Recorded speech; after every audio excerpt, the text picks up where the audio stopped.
Como cada jornada, el último reporte del Ministerio de Salud y estamos en contacto a esta hora con Claudio Méndez. Él es experto en salud pública y es director del Instituto de Salud Pública de la Facultad de Medicina de la Universidad Austral. ¿Cómo le va? Muchas gracias por acompañarnos, Claudio.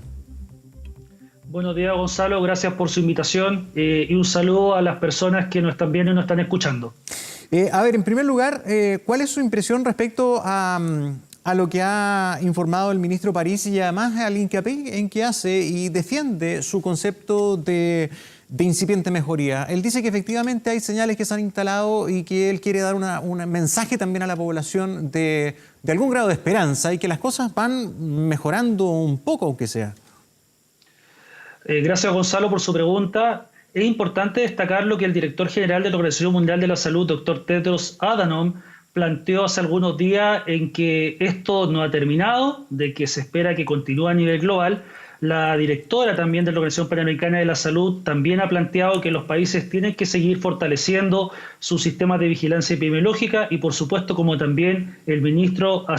el día de ayer reconoció la importancia de las determinantes sociales de la salud, aquellas diferencias que se presentan incluso dentro de las propias regiones, que también es un factor social que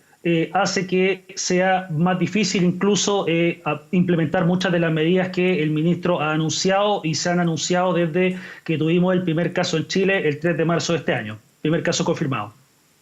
Sí, ahora usted coincide en alguna medida con que efectivamente se está marcando una tendencia. Por ejemplo, ayer se había registrado en cantidad de nuevos casos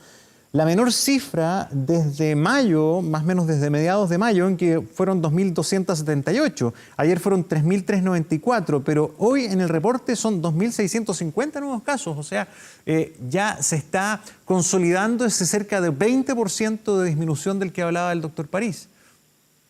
Como mencionó el propio ministro París, no es bueno tampoco abordar el tema de predicciones y por eso le ha llamado también a la cautela, y desde el punto de vista de la disminución de casos hay que entender que muchas personas no pueden estar accediendo a hacerse la PCR. Tenemos transmisión comunitaria en gran parte del país, lo que implica de que el virus está en el territorio, por lo tanto de un 10 al 20% podríamos tener personas que no han sido en este caso diagnosticadas y por lo tanto aisladas y realizada la investigación epidemiológica, y de ese punto de vista esto hay que tomarlo con cautela.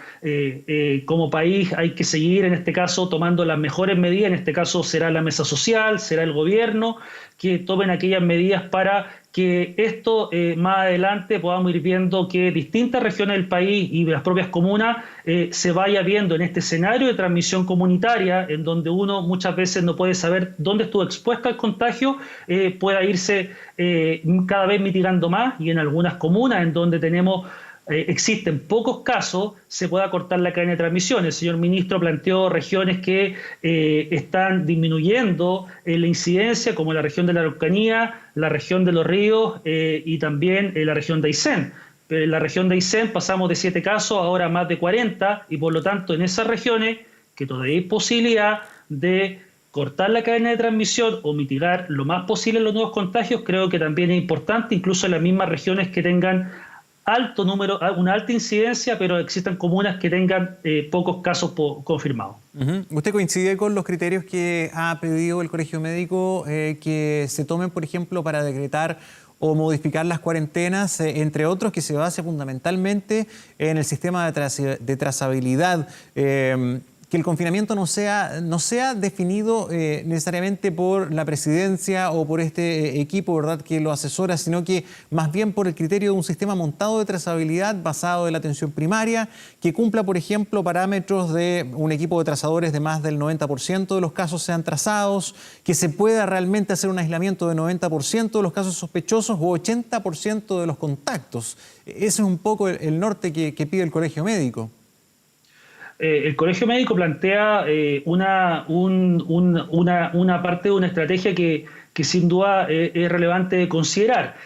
principalmente porque al estar hablando de trazabilidad, el señor ministro, la subsecretaria Daza anunció algo que es muy importante dentro de lo que es la vigilancia epidemiológica. En Chile se hacen dos tipos de vigilancia epidemiológica. la vigilancia pasiva, que es cuando en el decreto 7, que actualiza el decreto 158, enfermedad de notificación obligatoria, es la notificación que se hace de forma inmediata, diaria o dentro de las 24 horas para determinadas enfermedades que están en ese listado. Y esa es la que se hace cuando en el EPI Vigila uno notifica, en este caso una persona con examen PCR COVID positivo, se buscan los contactos a través de la investigación epidemiológica y se articula, y esto es importante lo que va el rol de la APS, que en algunas comunas ya viene así hace mucho tiempo y en otras habrá que fortalecerlo, para ayudar a poder ir trabajando con las personas que se han identificado tanto para aislamiento como para cuarentena preventiva.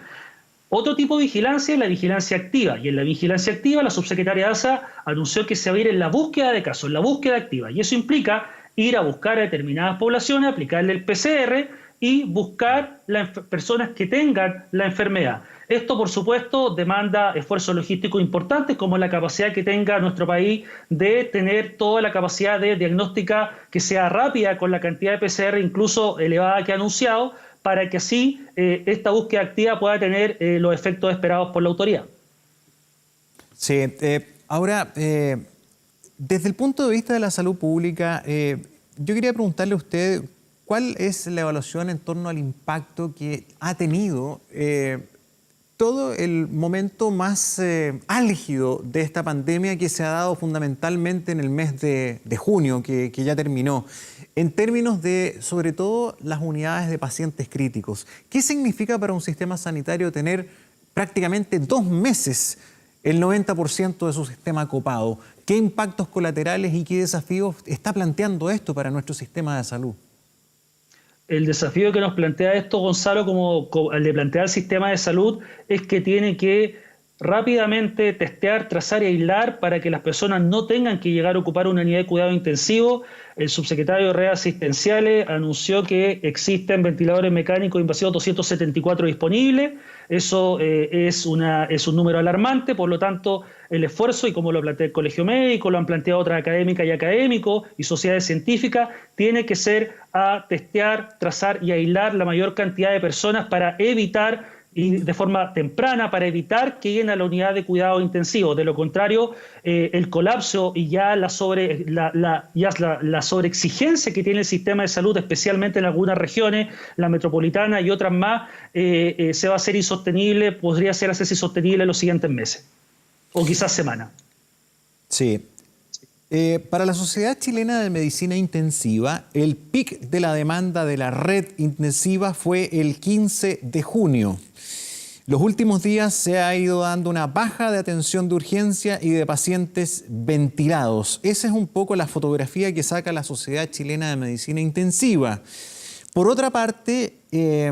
la Organización Panamericana de la Salud, OPS, dice que el pic de contagios en Latinoamérica se va a producir en diferentes momentos. Chile y Colombia alcanzarán su punto máximo en los próximos 15 días. ¿Cómo se puede hacer conversar estas dos fotografías? Una proyección y otra de lo que pasó. Pero en el fondo da la impresión de que lo que estamos observando acá en el país, a juicio de la gente que está en las urgencias, en la medicina intensiva, es que vamos bajando. Para la OPS parece que fuéramos subiendo y que el pic va a estar este mes de julio.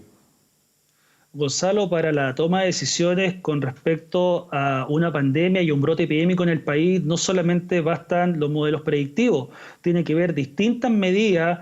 como son ya el testeo, la trazabilidad y el aislamiento de forma precoz, el efectivo traslado a personas que tengan aquellas condiciones que sean requisitos para una residencia sanitaria, también el tema de que sea público, como usted me mencionó antes, y disculpe que no le haya respondido, que lo abordó el Colegio Médico, criterios públicos de cuáles van a ser aquellos para determinar si hay una cuarentena o no, y creo que para la opinión pública también eso es importante. Estamos en un escenario de incertidumbre, de angustia, de muchas personas, de muchas familias en nuestro país, y por lo tanto no es solamente una predicción, hay otros componentes que cada país tiene desde el punto de vista económico, social, desde el punto de vista también de lo que su sistema de salud en estos momentos se puede ver sobreexigido, y por supuesto también de cómo todas estas medidas vayan una con otra integrándose para poder tener la respuesta que muchas chilenas y chilenos esperamos con esta pandemia en nuestro país. ¿Le parece correcto finalmente la determinación que se ha tomado de renovar y mantener, al menos por una semana más, todas las cuarentenas vigentes? No podría decir si es correcto o no, porque desconozco los criterios, cómo se definen explícitamente públicos, cómo se definen las cuarentenas. Eso se hace por incidencia, el ministro habló de que también se hace por aspectos sociales, propios de las regiones, pero las cuarentenas, junto con otras medidas de protección social, así como también de disponibilidad de las personas a acceder al test, a la trazabilidad y aislamiento, deberían tener posibles buenos resultados. En algunas comunas y en algunas regiones lo han tenido, pero eso también va a ser una decisión del punto de vista técnico que comunicará en este caso el ministro sobre cuáles son también estos criterios para definir las cuarentenas, y sin duda alguna va a ser importante para la opinión pública, para la ciudadanía el conocer, porque en las situaciones que estamos actualmente probablemente muchas comunas en muchas regiones piden o pueden estar pidiendo las cuarentenas. Muy bien, Claudio Méndez, muchísimas gracias por habernos acompañado en el canal 24 Horas. Gracias a usted, Gonzalo, y un saludo a las personas que nos ven y nos han escuchado. Muy bien, buenos días.